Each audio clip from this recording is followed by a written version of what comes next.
Hi friends, మనస్మిత స్టోరీస్కి మీ అందరికీ స్వాగతం, సుస్వాగతం. హాయ్ ఫ్రెండ్స్, అందరూ ఏం చేస్తున్నారండి? అందరూ బాగున్నారా? మీరంతా చాలా చాలా బాగుండాలని మరీ కోరుకుంటోంది మీ లక్ష్మీమా. సరే, ఇక ఈరోజు కథలోకి వస్తే కథ పేరు ప్రేమకు పరీక్ష. ఎవరి ప్రేమకు ఎవరు పరీక్ష పెడుతున్నారు? ఈ ప్రేమ పరీక్షలో ఎవరు గెలుస్తారు, ఎవరు ఓడతారు, ఇవన్నీ తెలుసుకుందాము ఈ కథ విని. ఇక కథలోకి వెళ్దామా? ప్రేమ పరీక్ష పార్ట్ 1. మీరా, అభినయ, కృష్ణ కాలేజ్కి బంకు కొట్టి ఊరికి దూరంగా ఉన్న మామిడి తోట దగ్గరికి వెళ్ళి ఆ పక్కనే పారుతున్న పిల్ల కాలువ గట్టు మీద ఒకరి పక్కన ఒకరు ఆనుకొని కూర్చొని పొలాల మీదుగా వచ్చే చల్లగాలిని ఆస్వాదిస్తూ కబుర్లు చెప్పుకుంటూ కూర్చున్నారు. కృష్ణ మీరా నడుం చుట్టూ చెయ్యి వేసి ఆమెను మరింత దగ్గరగా లాక్కున్నాడు. ఆమె నడుం మీద తన వేళ్లతో వీణమీటినట్లు సరిగమలు పలికిస్తున్నాడు. కృష్ణ చక్కిలు గిలుపుడుతుందిరా అని కిలకిలా నవ్వుతోంది మీరా. అంతేనా, ఇంకేం లేదా అన్నాడు చిలిపిగా ఆమె కళ్ళలోకి చూస్తూ. అంతే, ఇంకేముంటుంది అంది మీరా అతని స్పర్శకి తనలో కలుగుతున్న భావోద్వేగాలను లోపలే అణుచుకుంటూ. దొంగపిల్ల, నువ్వు ఎంత దాచుకున్నా బిడియపడుతున్న నీ కళ్ళు చెబుతున్నాయి, ఎర్రబడ్డ నీ చెక్కిళ్ళు చెబుతున్నాయి, అదురుతున్న నీ పెదవులు చెబుతున్నాయి ఇంకా ఏదో ఉందని అని కృష్ణ భావుకథతో చెప్పుకుపోతుంటే, నాకు అలాంటివేమీ లేవు బాబు, నన్ను వదిలే అంది అతని చేతిని లాగేస్తూ. సిగ్గుపడుతూనే మీరా, ఎందుకే అంతా లోపల దాచేసుకుంటావు? మనం లవ్ చేసుకున్నాం, పెళ్ళి కూడా చేసుకుంటాం, ఇంకా ఎందుకు అంత సిగ్గు? ప్లీజ్ మీరా, ఒక్క కిస్ ఇవ్వచ్చుగా. ఇక్కడ ఎవ్వరూ లేరు, చుట్టూ ప్రకృతి మనల్ని ఎంకరేజ్ చేస్తున్నట్లుగా లేదు. ప్లీజే, ఒక్క కిస్ అంటూ జాలిగా మీరా కళ్ళల్లోకి చూశాడు.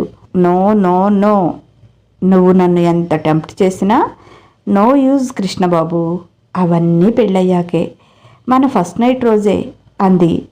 అన్నీ ఫస్ట్ నైట్ రోజే లేవే, ఇప్పుడు ఓన్లీ కిస్ మాత్రమే, ప్లీజ్ అని బతిమలాడుతుంటే, కృష్ణ ప్లీజ్ నన్ను ఒత్తిడి చేయకు, నేను నీకు ఇక్కడికి వచ్చే ముందే చెప్పాను ఇలాంటివి ఏమీ అడగకూడదు అని. నా మనసులో నేను కొన్ని నియమాలు పెట్టుకున్నాను, వాటిని ఎప్పటికీ మీరను. పెళ్ళయ్యాక నీ భార్యగా మన ఫస్ట్ నైట్ రోజు అన్నీ తొలిగా నీకే అందివ్వాలి, అదే నా కోరిక. ప్లీజ్ కన్నయ్య, అర్థం చేసుకో. నాకు మాత్రం నీ మీద ఇష్టం లేదా, కానీ ఎంత కంట్రోల్ చేసుకుంటున్నాను అని క్లాస్ పీకింది మీరా. సర్లేవే బాబు, ముద్దైతే ఇవ్వవు కానీ క్లాసులు మాత్రం బాగా తీసుకుంటావు అని బొంగమూతి పెట్టుకున్నాడు కృష్ణ. అలా బొంగమూతి పెట్టి టెంప్ట్ చేయకురా బాబు, ఇక్కడ ఉంటే నువ్వు ఇలాగే చేస్తావు, పద వెళ్ళిపోదాం అని లేచింది. ఉసూరుమంటూ లేచి ఆమె వెంట బయలుదేరాడు అభినయ కృష్ణ. అవును, అందరూ నన్ను అభి అంటారు కదా, నువ్వెందుకు కృష్ణ అంటావు అన్నాడు. అందరికీ నువ్వు అభివి, ఈ మీరాకి మాత్రమే కృష్ణయ్యవి, అందుకే అలాగే పిలుస్తాను, ఇంకెవరైనా పిలిచినా ఒప్పుకోను, నువ్వు నాకు మాత్రమే కృష్ణయ్యవి అంది. అబ్బో, నేను కృష్ణుడిని, నువ్వు అపరభక్తురాలు మీరావన్నమాట. నీకు తెలుసా, మీరా పెళ్లి కాకుండానే కృష్ణయ్యకి భార్య అయిపోయింది, అతని కోసం తన జీవితాన్నే అంకితం చేసింది, నువ్వు మాత్రం ముద్దు కూడా ఇవ్వవు అన్నాడు గునుస్తూ. నేను కూడా నా జీవితాన్ని నీకే అంకితం చేశాను, నా జీవితంలో నీకు మించి ఏదీ ఉండదు అంది తన్మయత్వంగా మీరా. అది సరే కానీ మీ ఇంట్లో వాళ్ళు ఒప్పుకుంటారా మన పెళ్ళికి? మీరేమో చాలా సౌండ్ పార్టీ, నాదేమో లోయర్ మిడిల్ క్లాస్, నాకు అమ్మ తప్ప ఎవ్వరూ లేరు, తిండికి బట్టకి అన్నింటికీ లోటే, మరి అలాంటి నాకు నిన్నిచ్చి పెళ్లి చేస్తారా మీ నాన్న అన్నావాళ్ళు అన్నాడు దిగులుగా కృష్ణ. నేను ఒప్పిస్తాను, నేను అడిగింది ఏదీ కాదన్నారు మా నాన్న అంది మీరా. అన్ని విషయాలు వేరే మీరా, పెళ్లి విషయం వేరే. పెళ్లి దగ్గరికి వచ్చేటప్పటికి ఆస్తులు, అంతస్తులు, కులాలు, మతాలు అన్నీ చూసుకుంటారు. మన కులాలు ఒకటే అయినా మన మధ్య చాలా అంతరం ఉంది అన్నాడు కృష్ణ. నీకు డబ్బు లేకపోతే ఏం, మాకుంది కదా, అదంతా మా తాతలు సంపాదించిన ప్రాపర్టీ, దానిలో నాకు భాగం ఉంటుంది, నాకు అది చాలు, కృష్ణ కావాలి అని చెప్తాను. నీకెందుకు, నాన్నని ఒప్పించే బాధ్యత నాది అని భరోసా ఇచ్చింది మీరా. ఏమో మీరా, మీ వాళ్ళు ఒప్పుకోరేమో అని నాకు చాలా భయంగా ఉంది. నువ్వు లేని లైఫ్ని నేను ఊహించుకోలేకపోతున్నాను. ఈ మధ్య నాకు కళ్ళు మూస్తే అవే కళ్ళలు వస్తున్నాయి. చాలా భయం వేస్తోంది, నువ్వు దూరం అయిపోతావేమో అని అన్నాడు కళ్ళలో నీళ్లు తిరుగుతుంటే. నీకు దూరమైతే ఈ మీరా ఒక్క క్షణం కూడా బ్రతికి ఉండదు. నువ్వు ఎలాంటి భయం పెట్టుకోకు. ఎవరు అవునన్నా ఎవరు కాదన్నా, మనకి పెళ్ళి అయినా కాకపోయినా కూడా ఈ జన్మకి మనిద్దరం భార్యాభర్తలం అంతే దృఢంగా చెప్పింది మీరా. అంతలో మీరా వాళ్ళ 3 అంతస్తుల మేడ రావడంతో కృష్ణకి బాయ్ చెప్పి ఆ ఇంట్లోకి వెళ్ళింది మీరా. ఆ పక్క బజార్లోనే ఉన్న గట్టిగా గాలి వస్తే పడిపోయే చిన్న పెంకుటింటి వైపు నడిచాడు అభినయ కృష్ణ. వాళ్ళిద్దరికీ డిగ్రీ పూర్తయింది. మీరాకి తమకు తగిన గొప్ప సంబంధాలు చూడసాగారు తండ్రి అన్నలు. అప్పుడు మీరా కృష్ణ గురించి చెప్పింది. నేను కృష్ణని లవ్ చేస్తున్నాను. అతనంటే నాకు ప్రాణం. అతను లేనిదే నేను బ్రతకలేను. మీరు పెళ్లి చేయాలి అంటే అతనికి ఇచ్చి చేయండి, లేదంటే వదిలేసేయండి. ఈ జన్మకి ఇలాగే ఉండిపోతాను. ఇంకొకరిని మాత్రం చేసుకోను. బలవంతంగా అలా చేయాలంటే ఆ పెళ్లి జరిగేది నా శవానికే అని చాలా గట్టిగా చెప్పింది. అతను మనకి తగినవాడు కాదు, చాలా లో క్లాస్ వాడు. నువ్వు వాడింట్లో ఒక్క పూట ఉండగలవా? నిన్ను వాడు అసలు జాగ్రత్తగా చూసుకోగలడా అన్నారు అన్నలు. నా కృష్ణ కోసం నేను ఎంత దరిద్రాన్నైనా భరిస్తాను, ఎన్ని కష్టాలైనా సంతోషంగా స్వీకరిస్తాను అంది మీరా. ఇప్పుడు అలాగే ఉంటుంది. రెక్కాడితే కానీ డొక్కాడని కుటుంబాలవి. నువ్వు అనుకున్నంత తేలిక కాదు వాడితో కలిసి బ్రతకటం అన్నాడు తండ్రి. ఏం నాన్న, నా పెళ్ళి ఎవరితోనైనా చేసావనుకో కట్నం ఇవ్వవా? అలాగే ఇవ్వు. అప్పుడు కృష్ణ కూడా ధనికుడే అవుతాడు కదా. దరిద్రం ఏముంటుంది? అంత కష్టపడాల్సిన పనేముంటుంది? కృష్ణ చదువుకున్నాడు, జాబ్ చేసుకుంటాడు, లేకపోతే ఏదైనా బిజినెస్ చేసుకుంటాడు. ఖాళీగా ఉండడు కదా. మీరిచ్చిన దాన్ని ఇంకా రెట్టింపు చేస్తాడు. ప్లీజ్ నాన్న, చిన్నప్పటి నుంచి నేను అడగకపోయినా అన్నీ ఇచ్చారు. ఇది జీవితాంతం నాతోనే ఉండబోయే కానుక. ఇది ఒక్కటే నేను అడుగుతున్నాను, ఇవ్వండి నాన్న, ప్లీజ్ ప్లీజ్ అన్నయ్య అని బ్రతిమలాడింది. ఆమె చాలా పోరాటం చేసిన తర్వాత తండ్రి అన్నలు దిగి వచ్చారు. ఈ ప్రాసెస్లో చాలా గొప్ప గొప్ప సంబంధాలు పోగొట్టుకుంది కృష్ణ కోసం మీరా. సరే, నీ తలరాత ఎలా ఉంటే అలా జరుగుతుంది కానివ్వు అని కృష్ణతో మీరా పెళ్లి చేశారు. మీరా, కృష్ణ చాలా సంతోషపడ్డారు తమ కోరిక ఫలించినందుకు.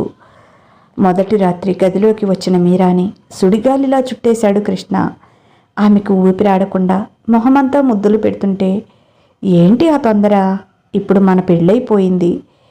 ఇప్పుడు నేను నీదాన్ని, ఏదైనా చేసుకో, నేను కాదన్ను.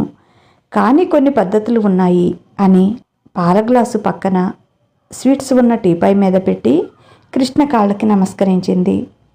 ఇదేంటే ఇలా ట్విస్ట్ ఇచ్చావు అని మీరాన్ని లేపి, బంగారం, నీ స్థానం ఎప్పుడు ఇక్కడ, అక్కడ కాదు అన్నాడు తన హృదయం మీద చెయ్యి వేసుకొని. ప్రేమగా అతన్ని చూస్తూ పాల గ్లాసు అతనికి అందించింది. ఆ పాలని మీరాకి సగం తాగించి మిగిలిన సగం తను తాగాడు. ఇక ఓకేనా, ఫైట్ స్టార్ట్ చేద్దామా అన్నాడు కన్నుగీటుతూ. ఫైటా? పెళ్ళయింది ఇప్పుడే, ఒక్కరోజు కూడా కాలేదు, అప్పుడే ఫైటింగ్ ఏంటి? ఎలాగూ చేతికి చిక్కానని అలుసా అంది మీరా. పిచ్చి బంగారం, ఫైట్ అంటే ఆ ఫైట్ కాదే, ఇది సరస శృంగార యుద్ధం, రొమాంటిక్ ఫైట్ అని మీరా చెవిలో ఏదో చెప్పి కన్నుకొట్టాడు. మీరా సిగ్గుపడిపోతూ ఛీ పోరా అంటూ అతని ఎదలో తలదాచుకుంది. ఆమెను మరింత గట్టిగా హత్తుకొని అదురుతున్న ఆమె పెదవులందుకున్నాడు. మైమరుపుగా అతన్ని నల్లుకుపోయింది. చేతలతో మురిపించి ముద్దులతో మైమరపించి ఆమెను పూర్తిగా తన సొంతం చేసుకున్నాడు. మీరా అనుకున్నట్లుగానే తనని తాను ప్రేమగా తొలిసారి పూర్తిగా అతనికి అర్పించుకుంది. అలసటగా తన ఎద మీద సేద తీరుతున్న అతని చెమట బిందువులను తన పెదవులతో అద్దుతూ, కృష్ణ, ఎప్పటికీ నన్ను విడిచిపోవు కదా అంది. అదేం పిచ్చి అనుమానమే, అసలు నువ్వు లేకుండా నేను బ్రతకగలనా? నిన్ను దూరం చేసుకుంటే ఆ క్షణమే నేను చచ్చినట్లు. అసలైనా ఇలాంటి పిచ్చి అనుమానం నీకెందుకు వచ్చింది అన్నాడు బాధగా. ఇప్పుడంటే ఇప్పుడు కాదు, ఎప్పటికీ లైఫ్ లాంగ్ నాతో ఉండిపోతావు కదూ. కొన్నేళ్ల తర్వాత నేను బోర్ కొట్టి నన్ను వదిలేయవు కదా. అలా చేసావంటే నేను చచ్చి దెయ్యమై నిన్ను పీడిస్తా తెలుసా అంది. అంటే నువ్వు చచ్చిపోయాక కూడా నాకు విడుదల లేదా? అప్పుడు కూడా పీడిస్తావా అన్నాడు జోక్ చేస్తూ. అవును అంతే, నువ్వు బ్రతికి ఉన్నన్నాళ్ళు నీ పక్కన నేనే ఉండాలి. నువ్వు లేకపోయిన క్షణం నేను ఎలాగూ ఉండను. బ్రతికి ఉన్నన్నాళ్ళు మనం కలిసే ఉండాలి, నాకు ప్రామిస్ చెయ్యి అంది.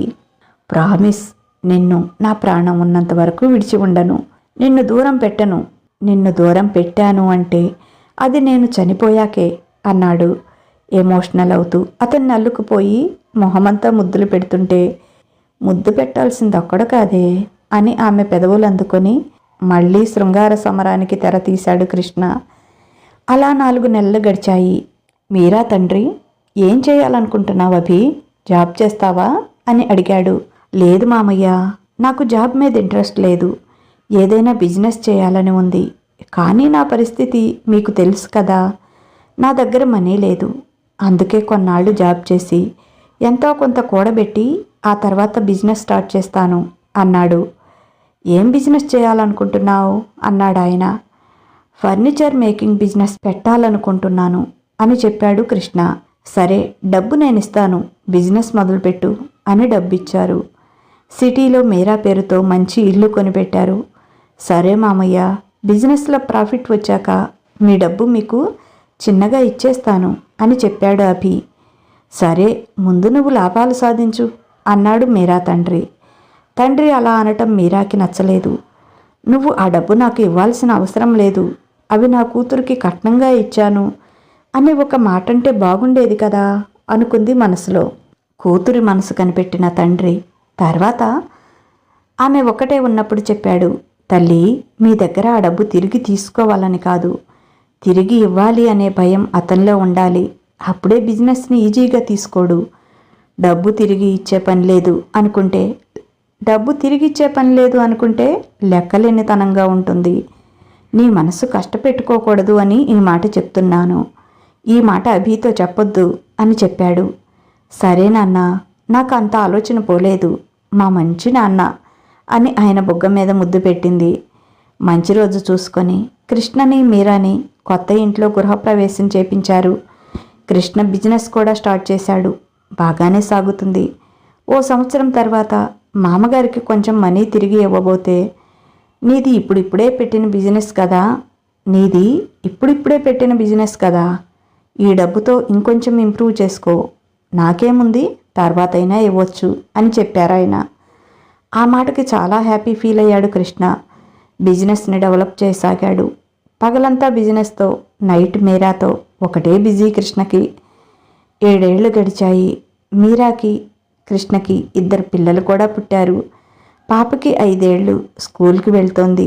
చిన్నవాడు బాబు ఇప్పుడే 2 నుండి 3వ సంవత్సరంలోకి వచ్చాడు. మీరా ఇప్పుడు ఇటు పిల్లలతో అటు భర్తతో ఇల్లు మేనేజ్ చేసుకోవటం చాలా బిజీగా ఉంటుంది. కృష్ణతో ఇదివరకులా ఎక్కువ టైం గడపలేకపోతుంది. ఆమె పక్కకు చేరగానే బాబో పాపో రాగం అందుకుంటారు. మీరా వాళ్ళ దగ్గరికి పరిగెత్తుంది. వాళ్ళని పడుకోబెట్టి వచ్చేటప్పటికి పగలంతా అలసిపోయి ఉన్న కృష్ణ నిద్రలోకి జారుకునేవాడు. తెల్లవారుజామున మీరాని కౌగిట్లోకి లాక్కొని రొమాన్స్ మొదలు పెడతాడు. అబ్బా, ఏంటి కృష్ణ నిద్రపోనీకుండా అని అంటున్న మీరాతో, పగలు నిద్రపోవచ్చులేవే అని ఆమెను ఆత్రంగా అల్లుకుపోతాడు. పగలు ఎక్కడ తీరుతుంది, మీ కొడుకు నన్ను నిద్ర కూడా పోనిస్తున్నాడా అంది. వాడు పడుకున్నప్పుడు నువ్వేం చేస్తావు? అప్పుడు పడుకోవచ్చుగా. నిద్రలేక కళ్ళ కింద బ్లాక్ సర్కిల్స్ వస్తున్నాయి, చూసుకో అనేవాడు ప్రేమగా కృష్ణ. వాడు పడుకున్నప్పుడే ఇంట్లో పనులన్నీ చేసుకోవాలి. వాడు మెలకువ ఉన్నంతసేపు వాడి వెంట తిరగటమే సరిపోతుంది. ఏం దాక్కొని పైన వేసుకుంటాడో, ఎక్కడ పడతాడో, ఏం దెబ్బలు తగిలించుకుంటాడో అని భయం. చిలిపి వెధవ, మీలాగే ఉన్న చోట ఉండడు అని చెప్తుంది మురిపంగా. ఆ మాటకి మురిసిపోతాడు కృష్ణ. అవును, వాడు అచ్చం నా పోలికే. నీ మీద లవ్లో కూడా నాతో పోటీ వచ్చేట్లు ఉన్నాడు అన్నాడు. అవును, వాడు చూస్తుండగా మీరు నన్ను పట్టుకున్నారంటే వదిలిపెట్టే వరకు గొడవ చేస్తాడు.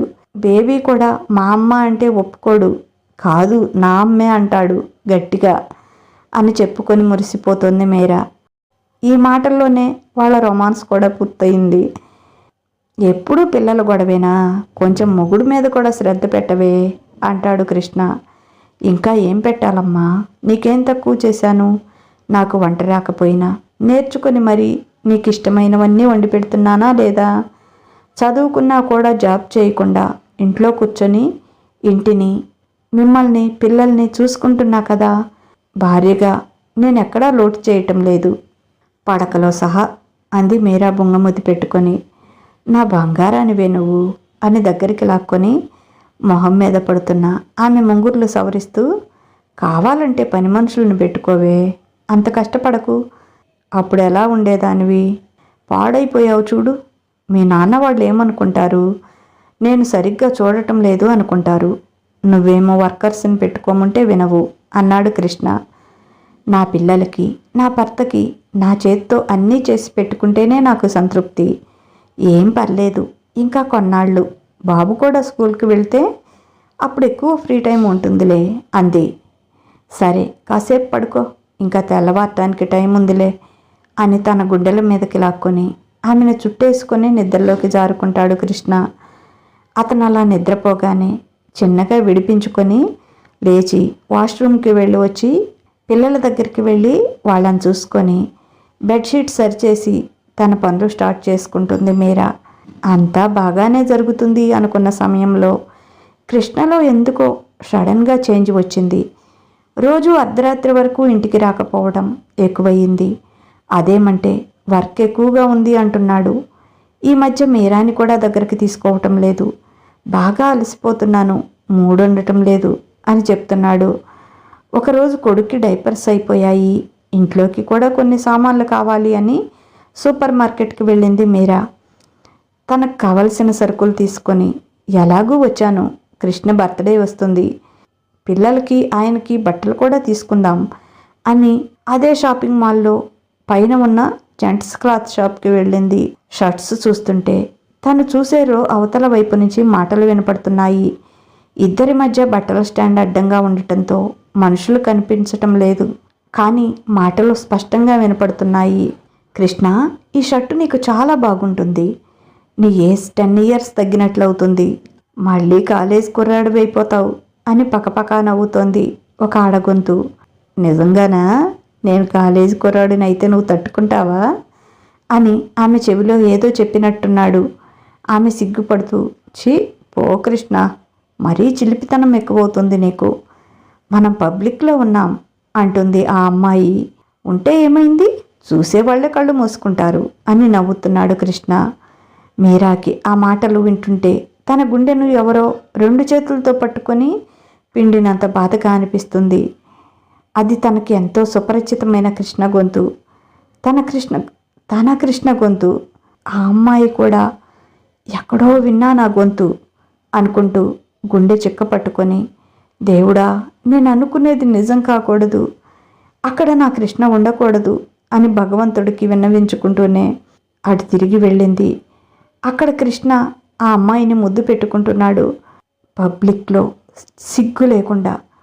అది చూడగానే మీరా గుండె పగిలిపోయినట్లయింది. కృష్ణ అని పెద్దగా గొంతు పగిలేటట్లు అరిచాను అనుకుంది, కానీ గొంతులోంచి చాలా పీలగా వచ్చింది ఆ మాట. కళ్ళు తిరిగి కింద పడబోతూ బట్టల స్టాండ్ను పట్టుకుంది. అది దబ్బుమని శబ్దం చేస్తూ కింద పడిపోయింది. వాళ్ళిద్దరూ తేరుకొని ఈ లోకంలోకి వచ్చారు. అతను గబుక్కున ఆ అమ్మాయిని వదిలేసి వెనక్కి తిరిగి చూశాడు. అప్పటికే మీరా కింద పడిపోయి ఉంది. మీరా అంటూ ఆమె దగ్గరికి పరిగెత్తాడు. అయ్యో, మీరా ఇక్కడికి వచ్చిందా, మనల్ని చూసిందేమో అంది ఆ అమ్మాయి భయం నటిస్తూ. ఆమె మీరాని షాప్లోకి వచ్చినప్పుడే చూసింది. ఆమె ఆ పక్కనే ఉందని తెలిసే అతన్ని ముద్దుకి ఉసుగొలిపింది. కావాలని తనే లీడ్ తీసుకొని అతనికి ముద్దు పెట్టింది. ఫస్ట్ నువ్వు ఇక్కడి నుంచి వెళ్ళు అని విసుక్కున్నాడు కృష్ణ. మీరా మీరా అంటూ ఆమెను ఎత్తుకొని వెళ్తుంటే అమ్మా అంటూ ఏడుస్తూ వెనక వస్తున్నాడు చంటోడు. నువ్వు కూడా ఇక్కడే ఉన్నావా అంటూ పక్కన వాళ్ళకి బాబుని తీసుకురమ్మని చెప్పి మీరాని కారులో పడుకోబెట్టాడు. ఎవరో బాబుని తీసుకురావడంతో వాడిని వెనక సీట్లో కూర్చోమని చెప్పి కారుని ఇంటివైపు పోనిచ్చాడు. ఈ కథ మీకు నచ్చిందా? మీరా అయితే కృష్ణ మరొక అమ్మాయితో ఉండటం చూసింది. ఇప్పుడు మీరా ఏం చేస్తుంది? కృష్ణతో పోట్లాడి అతనితో తెగతింపులు చేసుకొని పిల్లల్ని తీసుకుని వెళ్ళి తన బ్రతికేదో తను బ్రతుకుతుందా? లేక కృష్ణని వదిలిపెట్టి ఉండలేక అతను చేసే తప్పుని పట్టించుకోకుండా అతని దగ్గరే ఉండిపోతుందా? లేక కృష్ణకి బుద్ధి చెప్పి మళ్ళీ తన వాడిని చేసుకుంటుందా? ఏం చేస్తే బాగుంటుంది? మీరు కామెంట్ పెట్టండి. దాని ప్రకారం కథ రాస్తాను. నేను ఇచ్చే ఎండింగ్స్ కొన్ని మీకు నచ్చటం లేదు కదా, సాడ్గా వద్దు, ఇద్దరు హ్యాపీగా ఉండేట్లు ముగించండి అంటున్నారు. కథల్లో కూడా ఆ దిగుళ్ళు బాధలు మనకెందుకండి అంటున్నారు. అందుకే మీరు కథని ఎలా ఉండాలని కోరుకుంటున్నారో అలాగే రాద్దాం మిగతా భాగాలు. సరేనండి, కథ ఎలా ఉండాలో, ఎలా మలుపు తిప్పాలో మీరే చెప్పండి. మన ఛానల్ని సబ్స్క్రైబ్ చేసుకోండి. మీకు తెలిసిన వారికి షేర్ చేయండి, వారితో కూడా చదివించండి. ఇక ఉంటాను. బాయ్. మీ లక్ష్మి ఘంట.